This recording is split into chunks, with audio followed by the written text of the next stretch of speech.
ইলিয়াস ভাই একটা কথা বলার চেষ্টা করেছেন যে মাননীয় প্রধানমন্ত্রীর যে সফর মালয়েশিয়া হয়ে চীনের এবং তারপরেই ভারতের এই ধরনের, আপনারও সেরকমটা মনে হয় কিনা, এবং এই যে সফরটি প্রধানমন্ত্রীর উপদেষ্টা এবং মন্ত্রী পদমর্যাদার এবং একটি কিন্তু ইন্টারন্যাশনাল কনফারেন্সে তিনি যোগদান করছিলেন, ইন্ডিয়ান ওশান রিম অ্যাসোসিয়েশন, সেটা তো আসলে দুই রাষ্ট্রেরই জানা এবং বড় একটা সম্মেলনে তিনি যোগদান করছেন। এটি কি খুব ইন্টেনশনালি বলাটাকে ভুল হবে যে এটা আসলে মানে? যথার্থই বলেছেন নিঃসন্দেহে। দেখেন এখানে তো আসলে মানে আমরা যখন এই ধরনের রিয়াকশন দেখি, এই রিয়াকশনের মানে এটা তো একটা চেইন রিয়াকশন, এখন এটা ব্যক্তির পর্যায়ে গিয়েছে, বাট এই চেইন রিয়াকশনটা যদি আপনি ওভারঅল ডিপ্লোমেসিতে দেখেন এটা কিন্তু বন্ধ হয়নি। ইন্টারিমের সময় যেমনটা খুবই যথার্থই বলেছেন ইলিয়াস ভাই, তো ধারণা করা হচ্ছিল যে ইন্টারিম যেহেতু একটা গণঅভ্যুত্থান থেকে আসা সরকার, তো সেই সরকারের ব্যাপারে যেহেতু মানে আপনার ফরমার যে প্রাইম মিনিস্টার ছিলেন তার সাথে অত্যাধিক ভালো সম্পর্ক ছিল ভারতের বর্তমান এক্সিস্টিং পার্টি অ্যান্ড গভর্নমেন্টের, কাজে সেটার একটা কনসিকুয়েন্সেসে মনে হচ্ছিল যে ঠিক আছে ইন্টারিমের সাথে তারা কোনো ধরনের মানে আন্ডারস্ট্যান্ডিং রাখবে না, তারা রাখেও নি।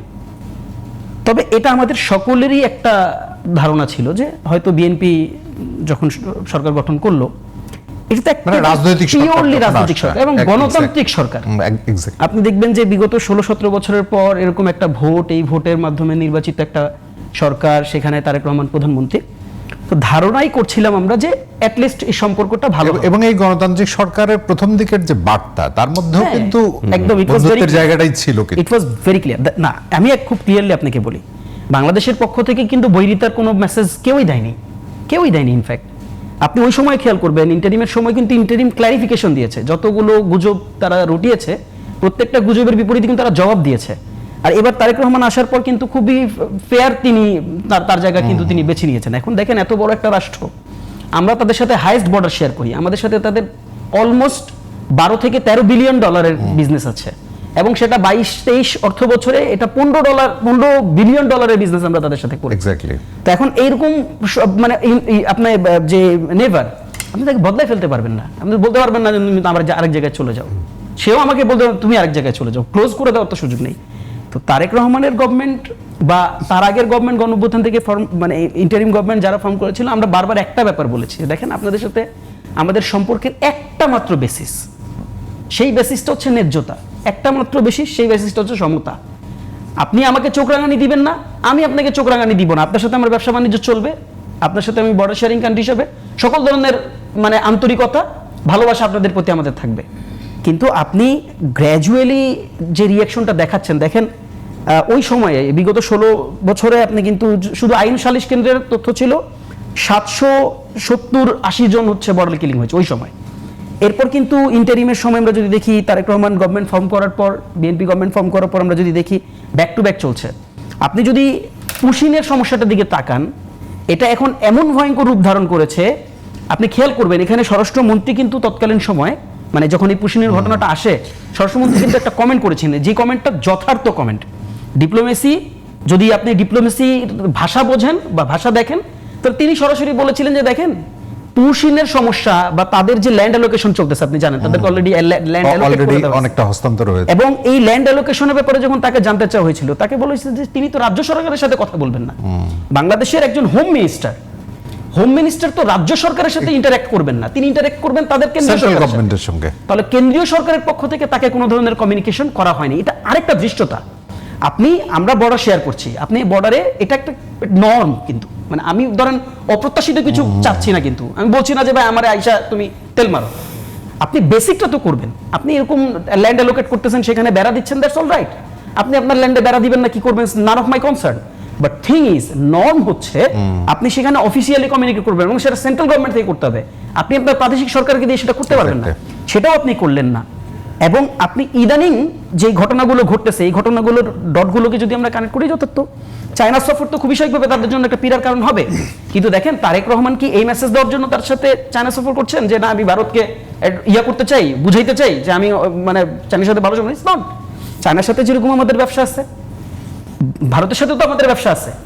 ভারতের পুরো ট্যুরিজম, মেডিকেল ট্যুরিজম থেকে শুরু করে আদার্স পুরো ট্যুরিজম আমরা কন্ট্রোল করি। দেশের সরকার প্রধান তার ট্যুর প্ল্যান কিভাবে করবেন এটা তো অন্য রাষ্ট্রের। আর সর্বশেষ যে ঘটনাটা আমরা গতকালকে দেখলাম, দেখেন আমি একটা সহজ কথা বলি আপনাকে, আমি এখানে এনসিবি হতে পারি, এনসিপি হতে পারি, আমি বস্তুত তো আমরা বিরোধী দল, কিন্তু বাংলাদেশের প্রশ্নে জাহিদুর রহমান যেহেতু বাংলাদেশের প্রতিনিধি হিসেবে সেখানে গিয়েছেন, একটা গণতান্ত্রিক সরকারের প্রতিনিধি হিসেবে সেখানে গিয়েছেন, জাহিদুর রহমানের প্রশ্নে, বাংলাদেশ সরকারের প্রশ্নে, সবার এক পররাষ্ট্রনীতির প্রশ্নে কিন্তু আমাদের কোনো দ্বিমত নাই। তাকে যেই মানে তার ব্যাপারে যে অসৌজন্যমূলক আচরণ করা হয়েছে সেটা কিন্তু আমার গায়ে লেগেছে, বিকজ উই ওন দেম। এবং এই ধরনের অসৌজন্যমূলক আচরণ তারা করতে পারেন না। আপনি যেটা বলেছেন, দেখেন একটা প্রধানমন্ত্রীর দপ্তরের একজন মানে খুবই লোয়ার মানে শ্রেণীর কর্মকর্তা যখন ভিজিট করে, এই ভিজিটও ম্যাটার করে। সেখানে যিনি ভিজিট করছেন তিনি তো উচ্চপদস্থ একজন কর্মকর্তা, এবং ভিজিটটা এমন, এটা তো লুকোচুরির কিছু নাই, তিনি তো তার মানে পরিচয়টা ক্ল্যারিফাই করেছেন সেখানে। তারপরে তাকে দীর্ঘক্ষণ বসিয়ে রাখা, ডিফারেন্ট লেভেলে কোশ্চেনিং এর মাধ্যমে তাকে বিব্রত করা, এই পুরো মেসেজটা আমার কাছে মনে হচ্ছে খুবই অর্গানাইজড এন্ড প্ল্যান্ড। আর দেখেন আমরা তাহলে কি বার্তা দিতে চাই? আমরা কি বলতে চাই আমরা আসলে যুদ্ধ করি? ভাই কেন যুদ্ধ করবো আপনার সাথে? আপনার সাথে তো ওই সম্পর্ক না আমাদের। What we want to say, আমাদের কথা হচ্ছে যে দেখেন, আপনি যতই মানে হুমরা চুমরা হন আর নাড়াচাড়া করেন, সম্পর্ক সমতার ভিত্তিতে হবে।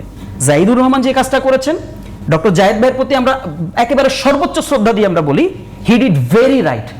কারণ দেখেন খেয়াল করে, জাহিদুর রহমান ব্যক্তি বলে একটা কথা ছিল, এই প্রশ্নটা কিন্তু বাংলাদেশের সম্মানের প্রশ্ন ছিল, রাষ্ট্রের সম্মান, রাষ্ট্রের সম্মানের প্রশ্ন ছিল। তিনি কিন্তু সঠিক সিদ্ধান্তটি ব্যক্তি নিয়েছেন। জাহিদুর রহমানকে রিপ্রেজেন্ট করছিলেন না সেখানে, তিনি কিন্তু তার প্রফেশনকে রিপ্রেজেন্ট করতেছিলেন না, তিনি বাংলাদেশের লাল সবুজের ঝান্ডাকে সেখানে রিপ্রেজেন্ট করছিলেন।